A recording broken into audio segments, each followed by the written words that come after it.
Welcome to the Stepmom Side with Alicia, the podcast for stepmoms ready to create the life they want and one they actually have a say in. Here we talk all things stepmom life and just a little bit more.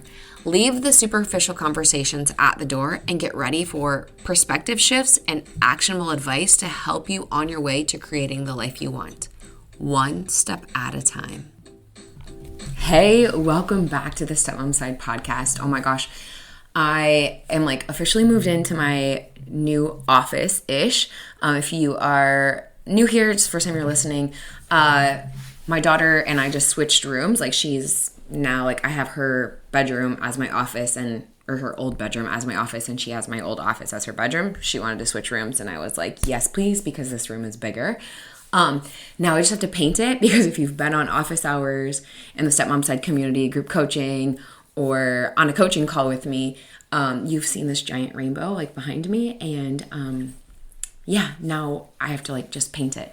So welcome back. Today we're going to dive into something that's not really talked about that much, the messy middle part of stepmomming. And it's not so let me just differentiate what this is. So it's not the shiny beginning where everything is new and it's wonderful and things are going great, or maybe it's new and things aren't going great.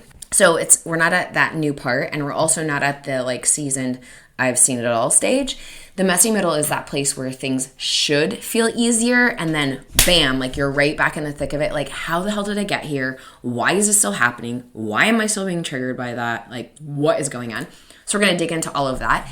So just an FYI, these questions came straight from the members of the Stepmom Side community. So if you find yourself nodding along as you're listening, come join us inside the Stepmom Side community. We have these conversations in there daily, and there's other stepmoms in there that can support you through this. I'm obviously in there talking about all of the things too, but this is specifically from the Stepmom Side community members. So I have it kind of broken up into different chunks. So the first chunk is when communication stops, how do we handle that? The second chunk is the inferiority loop, the internal struggles that you have. The third chunk is control versus care, and a little bit of role tension that you have. Chunk 4 is called protecting your peace and your kids. And then the last one is the relapse moments, triggers after the calm. You know how I talked about the messy middle being how the hell did this happen? I thought that I was past this. What is going on? So those are the sections, chunks, if you will. So I will read you the actual questions and then kind of just tell you what I think about that. So the first one I got is, I would want to know how you handle no contact with the children and their mom, especially when communication and contact was initially fluid. Here's the thing, this one is really hard because it's everyone was communicating in the beginning and then now they're not, and it's absolutely no contact. I just want to hold space for you and the grief that comes with that, and grieving those relationships with your stepkids. Not necessarily grieving the relationship with the mom and the communication there, but if you're grieving that part of it too, that sucks. And I'm sorry. There's also confusion that goes with it, because a lot of times it just comes out of nowhere, and you're how did we go from communicating on the regular to now not communicating? What happened? Where was the breakdown? And if you can pinpoint that, great. And if you know that you played a part in it, there's a lot to be said to just go and say, hey, you know what, stepkid, I'm really sorry, specifically in the relationship with them, you can go back and say, hey, I'm really sorry. I think that I overstepped my boundaries or overstepped my role when I insert whatever it is that you think that you did. I'm really sorry. And just owning that part, and go in owning your part, not expecting them to own their part, but just saying, I'm sorry. Or, hey, you know what I've noticed, or it feels obviously depending on the age of your kids, stepkids, it feels this is what's happening in our situation. Do you feel like that, or is it just me? And kind of giving them that outlet just to kind of talk through a few things. What you don't want to do is have a total communication shutdown. And you also don't want it to be a showdown. Well, I'm not reaching out to them if they're not going to reach out to me, because fortunately and unfortunately, we are the adult in this situation. And so we kind of have to model the behavior that you want to see. This is not the best part about being a stepmom. This part sucks. It's constantly being the bigger person. which is why I'm always a huge advocate for get outside help. Make sure that you're taking care of yourself. Make sure you've got an outlet too. So then that way it's not completely, you aren't completely fixed on like whatever situation issue you've got going on. But it's really hard when the communication breaks down. And I will say everything in stepfamily life ebbs and flows. So at the beginning it was really good and you guys had communication, and then now you're in a spot where you don't have communication. I think at some point you will eventually be back to where you will be communicating. But here's the thing, like you are in this right now, this messy middle part, and like it sucks. It's really hard when you are in the trenches of it and like going through it. And time does help. You might hear me say that a lot on this podcast episode, but time does help. It's really, really hard. Specifically with the kids, even if they aren't communicating to you, just so that the communication isn't completely shut down, I would still reach out to them, whether it's like on their birthday or first days of school, or something big happens for them, definitely reach out. And even if you're out somewhere and you genuinely, legitimately like see something that makes you think of them, you could take a picture of that and send it to them and say, hey, I just saw this, made me think of you, hope you're doing well. And not like a, hey, why haven't you responded to me kind of thing, but just keeping that communication open. At some point, your stepchildren will look back on their childhood with adult eyes. Whether that's like they're going to own their own part or not, but at some point they will look back on their relationship with you as a child with adult eyes and be able to see like what's what. And specifically with the kids, it's hard because sometimes the other house, there might be some alienation going on, and that part sucks because this sounds crazy to say, but you're a stepmom, so you get it, but it feels like they're under this spell of whatever the other house is putting them under. And that too plays a part into like when they become adults and like look back on their life with adult eyes, they can kind of piece things together. I've heard this from many stepmoms. I didn't realize that once they became adults, like they would also look back and see different things, or they can piece it together, or they can say, oh, you know what? My dad and stepmom always did the right thing, even if like I didn't feel like they were, or even if, I was being pitted against them. So give them a little bit of grace. Like, yes, they might know right from wrong, but also that's a massive loyalty bind to go against their other parent and try to be friendly with you. So if their other parent hates you, there's a good chance that they're not going to like speak well about you in that other person's presence. Not because they don't necessarily like you, but because they feel the need to like maintain that relationship. Second question for this specifically is how to communicate with TM, the mom, when she is fully non-responsive and won't reply to anything. I know the stepmom does, but I definitely recommend a co-parenting app. Our Family Wizard, this is not a sponsored thing, but I feel like it should be. Like, if you're listening to this, Our Family Wizard, hey, my name's Alicia, I would love to like have an affiliate link, but communicate specifically in that app and make sure all communication goes through that. So if you're not familiar with Our Family Wizard specifically, anything in there is trackable. Anything in there can be traced back to like when it was opened, if it was read, like when it was delivered, like all of the things. I highly recommend going through there. And also, once you communicate through there, you can't change it. So you can't like delete messages or like edit them, or you can't like undo where it says like read or not read, things like that. So it's really great, especially if you have like a contentious situation and you guys go to court.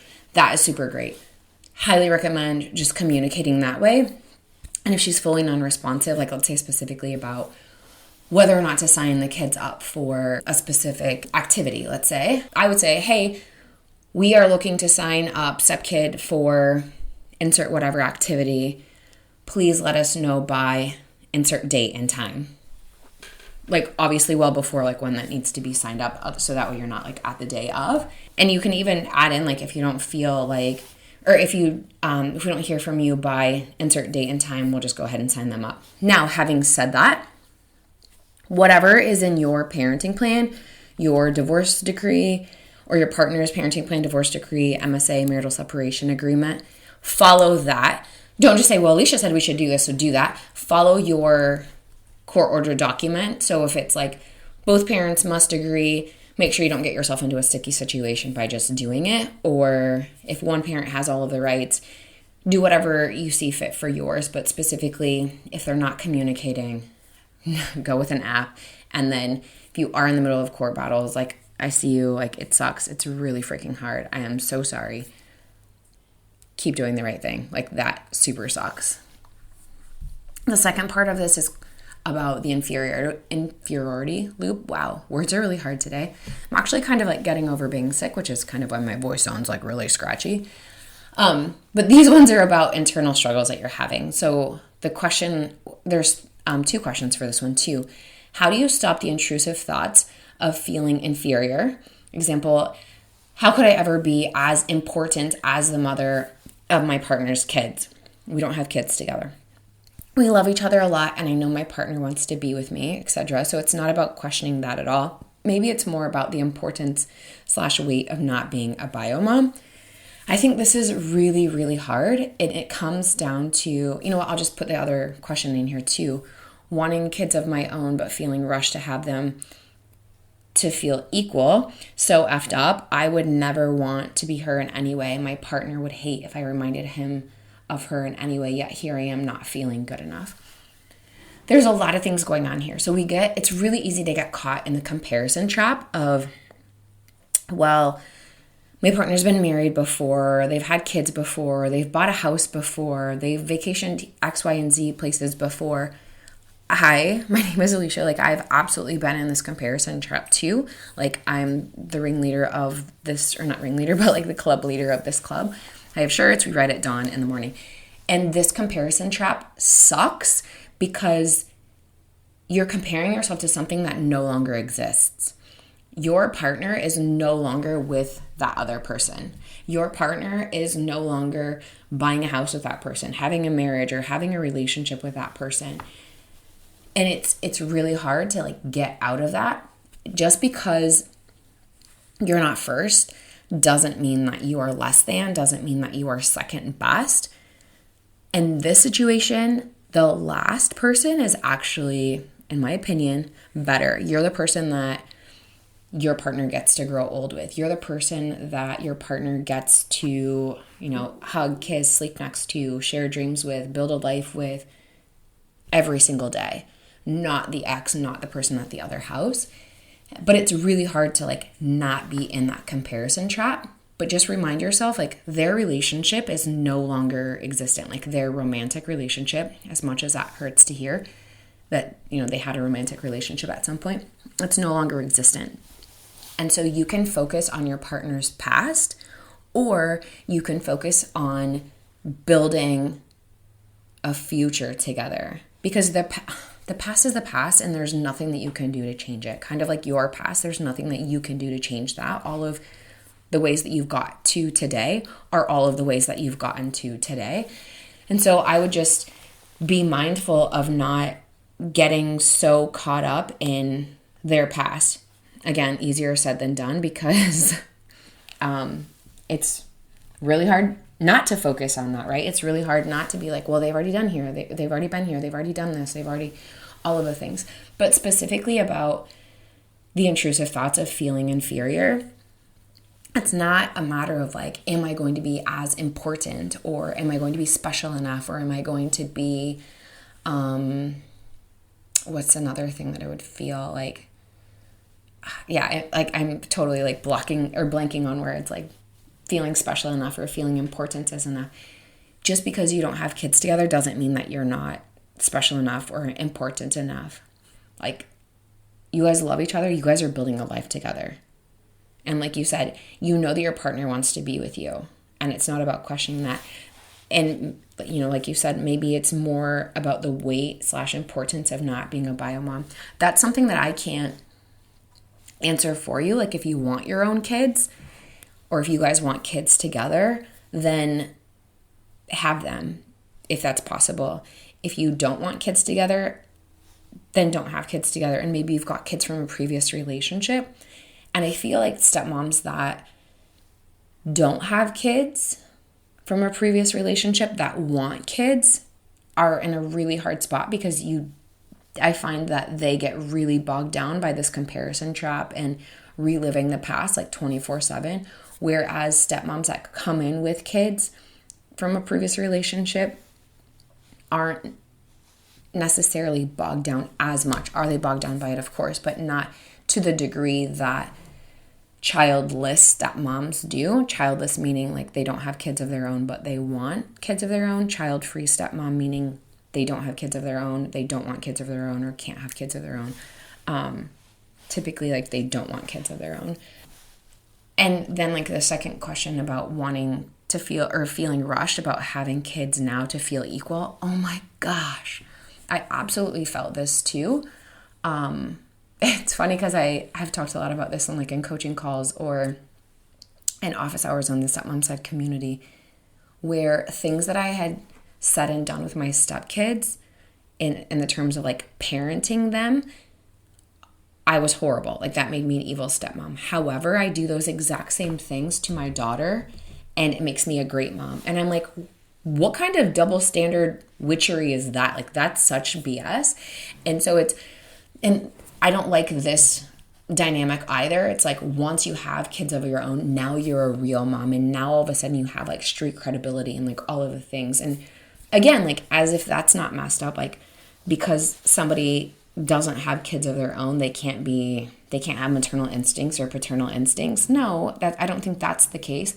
But then you like become a stepmom and it's like, you're not really a real mom, right? There's this constant reminder of like, you're not the kids' real mom. Yeah, okay, so I'm not the kids' real mom. I'm not trying to be, I'm not pretending to be, but I am trying to be a supportive adult or parental figure or mentor or guide or friend or cool aunt or whatever it is that you want your dynamic to look like for them. Like, why can't I just be that? Like, there's so many weird things about being enough, and like you are never going to be enough, and then like if you are enough, and now all this, it's like you're never enough or you're too much. There's never like this happy like in the middle part. Again, it's the messy middle part, right? And so yeah, don't get caught up in comparing yourself to like, or your guys' relationship to their past, because you are not her. And so your relationship with your partner is very different from your partner's relationship with your stepkids as mom. You guys, that's a completely different dynamic. And then also like the weight of not being a mom, like a bio mom, that is a question that like only you can answer. Like, whether or not you guys have kids together, whether that's adopting, fostering, having biological kids, whatever that looks like no one else can make that decision for you or you guys. Like, that's your own thing. I will say that, like I mentioned, the dynamics at play when I was, the things that I would say or do with my stepkids made me evil. But then like with my own daughter, it was like, oh, that makes you a great mom. And I'm like, I don't understand. But then also there was like jealousy and stuff that came into play too. And,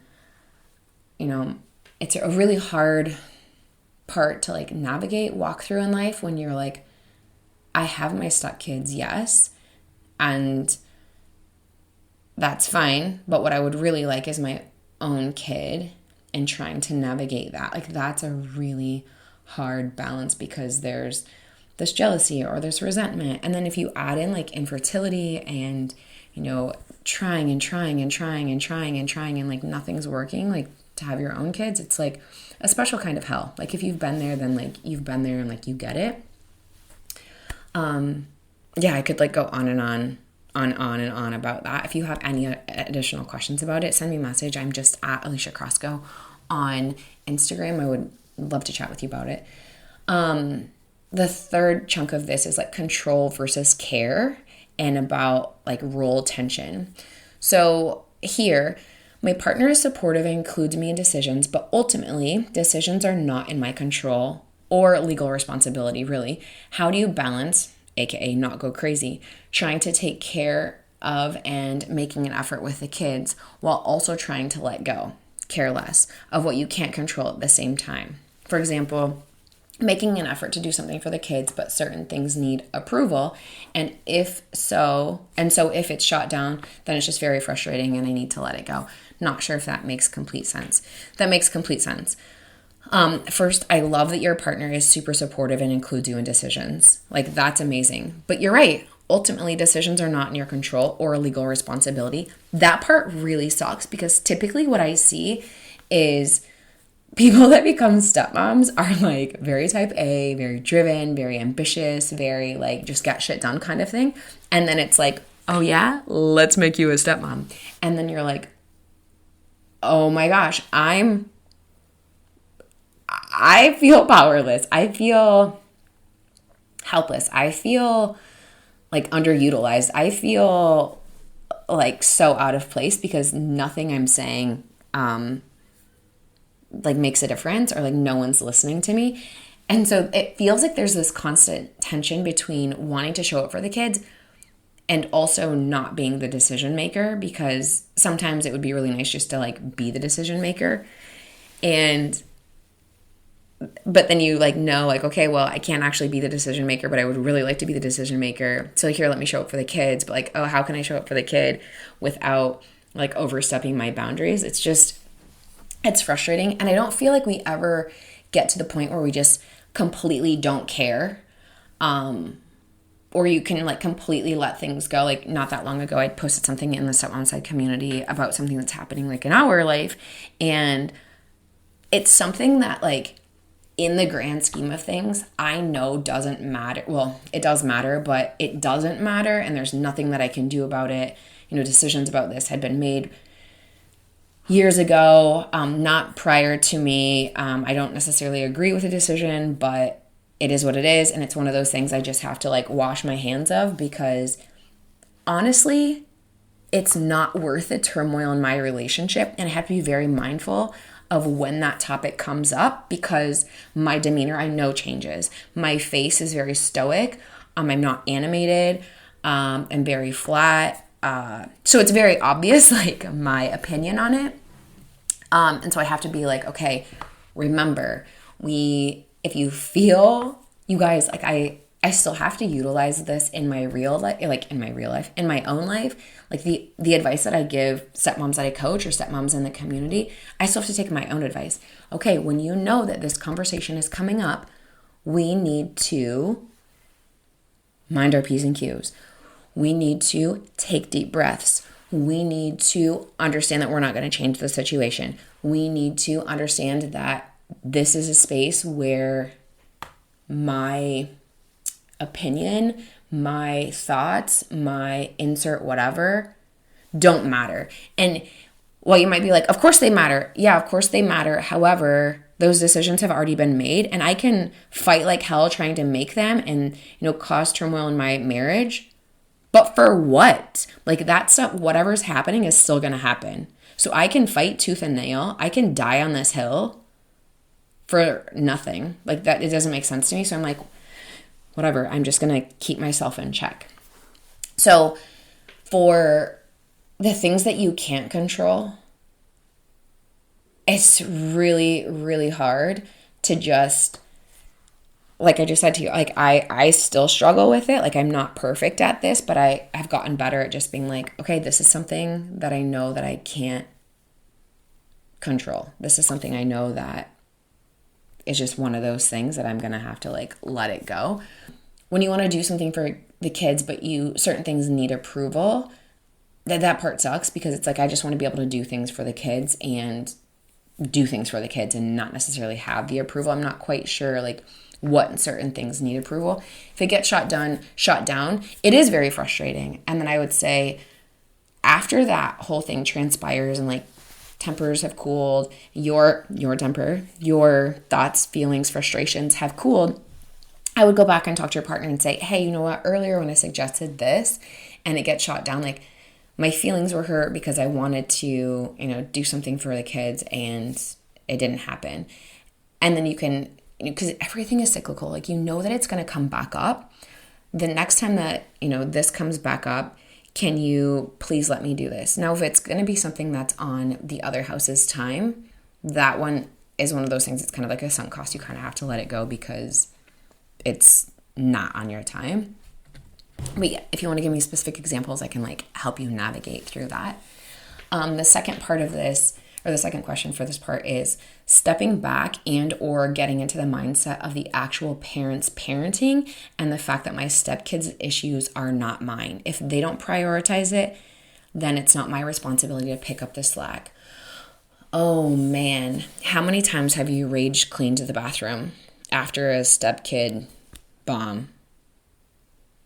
And that's when you realize that not everything was your responsibility. I've absolutely rage cleaned the house. I have gone for really long walks at night. True story. One time it was like getting later. It was like late. It was actually kind of like this time of the year, I think. It was later in the evening and I was so frustrated by, I don't even remember what, to be honest with you. I have no idea what it was. So frustrated by something. And I had said to my husband, I'm going for a walk. And so I had gone for a walk, but I went for like a really long walk, like a 4-mile walk. So I was gone for like an hour. And so I had called my girlfriend and I was just like unloading. And I felt a million times better rather than like exploding at home.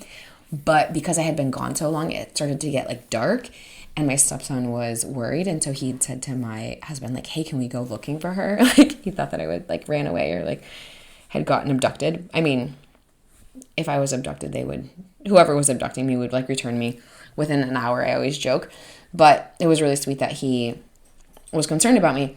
But also I was like, okay, I probably should not be doing that. Like just going for really long walks and not telling them how long I'm going to be gone for. But I was just frustrated.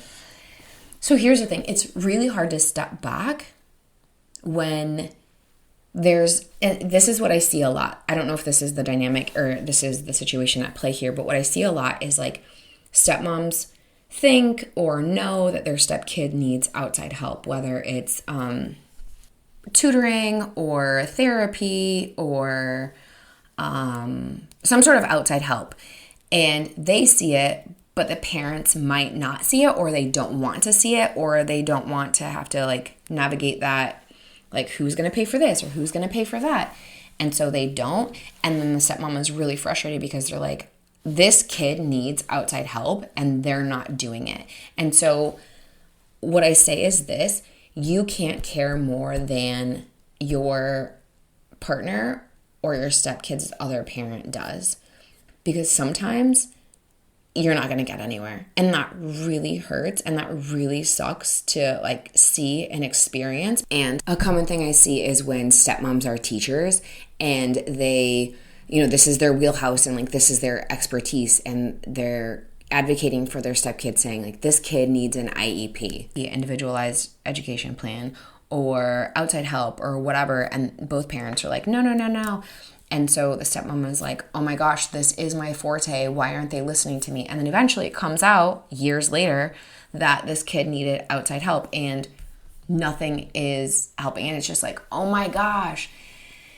And so that part sucks because if your stepkid's parent, your partner included, is not prioritizing them or the situation, then you feel like this responsibility to pick up the slack, but you can't because you have no legal authority, if you will. Like, I don't like that word, but like no legal say in what is getting done or what's not getting done. And I'm like, that part really, really sucks. So I will just say, like, I see you. There's like, listen to podcast episodes. Maybe you send them to your partner, or if you're, if you have a situation where you can do that to your stepkids' other parent, then you could definitely do that too. But like, I see you. That's where the Stepmom Side community is really great because you can come in and here's what's going on in our family. I'm really frustrated, blah, blah, blah. Does anyone else, have this going on, or insert whatever. And, you can, here's what I done, here's what we've done, and just like bounce ideas off of each other. The fourth chunk of this is protecting your peace and your kids. And the question is how to protect ours baby from the drama. Yeah, that one's really hard. A lot of times it can feel like the ours baby can be collateral damage. And that sucks because they're like, in dynamics I see, you've got your stepkids that are going back and forth. Maybe you've got kids of your own that are going back and forth, and then the ours baby stays there. And that's a dynamic I get asked a lot. Like, how do we explain to the other kids why, this baby stays here and doesn't go anywhere? Like, how do we navigate that? And here's what we did. I was very matter of fact about it. Like, hey, you know what? These two kids are leaving because they are going to see their mom. You stay here because your mom and dad live here. And then just answer whatever questions they have, age appropriately, of course. And I will tell you this, if you are weird about it, your kid or the kids will be weird about it. And sometimes, as much as you might not want to hear this, sometimes you do have to just say, you know what, I'm going to sit this one out. So if there's drama, let's say there's drama like going to a sporting event. Maybe you just sit it out and like not go to the sporting event because you know that the other parent is going to be there and it's just going to be dramatic. Like, okay, rather than subjecting yourself to that, I would say don't go. Or I would say take time doing something that you want to do with your kids, or take them somewhere and do something else. Like, please don't get into that. Like, it's absolutely not worth it. It is really hard to protect ours baby from the drama. Maybe you and your partner only talk about whatever's going on, like after the kids have been in bed. Maybe you get some outside help so you're not constantly unloading on your partner about insert whatever. You, my friend, need an outlet more than anything. Whether you come and get coaching from me, before you get coaching from me, I highly recommend just joining the Stepmom Side community. It's a hell of a lot cheaper. And also you get a lot of FaceTime with me. I have office hours every week. If you're listening to this the day that it comes out, tonight we have group coaching in the Stepmom Side community. You can come in there and like we can work through things. But get outside help, get an outlet for yourself, and figure out different ways to navigate this with whatever it is that the drama happens to be. Another question I got about this one was how to protect ours baby for sure, since I just went over that. And also how to get your husband to stop projecting his trauma on you, or even in daily life when he sees something and it reminds him of her, then he starts getting pissy and is rude to me and everyone else. It makes me feel like he must still have feelings for her if things are still pissing him off. I know he doesn't, but it's a story I tell myself that I can't seem to convince myself is a story in the moment. That one is really frustrating because that's not on you, girlfriend. If he's seeing things about her or is reminded by her, is triggered by her, and is getting pissy and is rude to you and everyone else, your partner, your husband needs help. Like, that is not something that you can do. I don't know if you've had conversations with him about this. Like, hey, you know what? I've noticed that when her name comes up or something about her happens, like you seem to get really pissy, or actually don't say that because that's not going to go over well. It's going to go over like a lead balloon. I would just say, hey, I'm noticing that insert whatever, when her name comes up or something reminds you of her, it seems like this is the kind of behavior that you exhibit. Is that true? Do you feel like you're doing that too? And like have a conversation. And if it keeps escalating or if it keeps happening, I would just say, hey, remember when we had that conversation about if you're feeling a certain way or something's happening? This is one of those times where I feel like it's happening. Remember that conversation, and you can go back and like point to that conversation. Remember we had this conversation about this? Here's one of those times where I feel like it's happening. And maybe just calling it out, and I'm sure that you have already. But yeah, it sounds like your partner needs like the outside help. Also, another thing to utilize the Stepmom Side community for. Another question I have in here is learning techniques like gray rock and parallel parenting, aka not letting it feel like the other house controls our house/life. This is hard. It is really hard. A lot of times parallel parenting is the way to go, even though you're still co-parenting. So there's two different kinds of like co-parenting. Like co-parenting in general, which is where you are co-parenting, like you're supposed to be like working together to like parent this kid. So that's like the overarching umbrella. And then you can co-parent where like your house has similar, not necessarily the same, but similar rules, values, morals, whatever as the other house. And then there's parallel parenting where it's your house, your rules, their house, their rules. that can be really hard. But I think setting up your own house expectations, if you go to aliciacrasco.com/expectations, you can get a free resource that I have there for setting up your own house expectations. And it's really important for both of you to be on the same team, like you, as far as like your own house expectations, regardless of whatever's happening at the other house. We'll say your partner's probably parenting a lot out of guilt, and that part really, really sucks. But protect the peace inside your own home. Like, what do you want that to look like? Like, the other house could be a dumpster fire, but what are you doing at your house? Like, how are things going? And I think this is where house expectations really come into play. Like, everyone's on the same page. Everyone understands what we're doing. Everyone gets that at this house we do this. That's really what I would focus on. Like, okay, let's get ourselves on the same page. And then I would say, you know what? Let's work on separating his story from your reality. So his story meaning like his past versus like your reality. Your reality is that you know that your partner is choosing to be with you. Your husband is choosing to be with you. I don't know whatever's happening as to like why he's being so upset by the ex, but we have to separate like his story from your reality. Like, okay, I'm safe. And sometimes it's just a matter of like confidence. Like, how am I feeling in this situation? How am I feeling in this role? Am I getting enough sleep? Am I eating enough? Am I drinking my water? Am I moving my body? Am I like completely consumed by all of the things? And I keep saying like, this is where you need to utilize the Stepmom Side community a lot in this episode, because these are questions that I've gotten from, I asked specifically like, hey, I'm doing a podcast episode on the messy middle.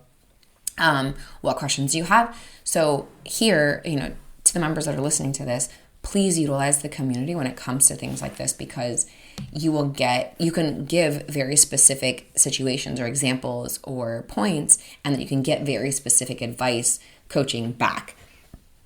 So yeah, I'm sorry it feels like your partner in this situation, I know it's her husband. I know you know that he doesn't pine for his ex, but like it feels like that because of all of the feelings that he's got going on. So the last chunk of this is like the relapse moments, like the triggers after the calm. So this stepmom says, for me, the messy middle is that point where you've been a stepmom long enough where most things don't matter or don't bother you anymore, and life is okay for once. And then bam, something happens that makes you relapse, air quotes, again, in the sense of something comes up that makes you feel insecure again, even though you haven't had that feeling for years, or something triggers you again that makes you act out of character. Oh my gosh, this has totally been me. Remember what I was sharing at the beginning? Like, I have to remember to like mind my P's and Q's about certain situations, or just like zen, like try to find like my zen space, or like make sure that I look like I'm present and actively listening, but also be like, keep hold of yourself, Alicia, keep hold of yourself. So I want to normalize this for you. Triggers don't mean failure. They're reminders of unhealed pieces. So again, like that part really sucks to hear, like the reminders of like unhealed pieces, like what is happening? Why is this happening? And so like I said before, like things are cyclical, like they'll just keep coming up, but also it's almost like you have to keep touching the stove to like learn that it's hot until you actually grasp the concept that the stove is hot, right? And so just because you accidentally, or you freak out about something, or you relapse, as the stepmom says, doesn't mean that you're failing. Like, growth is not always linear. Like, sometimes you have good days and sometimes you have bad days, and sometimes you have days that are not all that great, and sometimes you wish that you could have a redo, and like that would be great. I wish I could go back and like undo some things or unsay some things that I've said, but it doesn't mean that I'm failing. Like, every step forward, even if it's tiny, it's still a step forward. And so if you have that, okay, so let's say you've been working on like outsider syndrome. And so let's say you have an outsider syndrome relapse when an extended family member compared you to the ex or called you her name. And maybe you don't like completely flip out, but maybe you're like, you say something snappy, but it's little steps that you take to move yourself forward, to like get to the point where you're like, okay. And here's the thing, like this sounds crazy, but like I don't think anyone's ever completely actually like over all of the things. Like there's always going to be, I feel like there's, not always, but more than likely there's going to be something that triggers you. And here's the thing, okay, if you're multitasking, come back to me. But here's the thing, like you think that you'll be so good, and then all of a sudden something out of nowhere is going to come, like something that you've never experienced before is going to come and just be like, bam. And then you're like, where did this come from? Or I did not realize that I was going to have these emotions about insert whatever it was. And you're like, what is happening? But little by little, step by step, you will get to a better place, and you will be okay. I promise you, you will be okay. So I covered a lot in this podcast episode. So the messy middle themes that we communicated or talked about were communication breakdowns, inferiority loops, control versus care, protecting your peace, and relapse triggers. I just want to say the messy middle doesn't mean that you're failing. It means that you're growing and learning. You're growing and learning. And I know I mentioned this a few times, but remember, these questions came directly from members inside of the Stepmom Side community. So if you want to feel a little less alone in your messy middle and get support from stepmoms who get it, come join us inside the Stepmom Side community. You can find us at aliciacrasco.com/community. I will chat with you next week. Thanks for taking time to listen to this week's episode. If anything was helpful or resonated with you, please share it on social media and tag me. I'm just at Alicia Crasco. And if you could leave a 5-star rating and review while you're at it, that would also be really helpful. And if you find yourself struggling with your stepmom journey and you want a little bit more support without the hefty price tag of coaching, you might want to check out the Stepmom Side community, which is my own private community for stepmoms, where you get to connect with other stepmoms around the world and myself, where I hold weekly office hours and monthly group coaching. It's kind of like you have your own personal coach in your own back pocket. Again, without that hefty price tag. See you next week.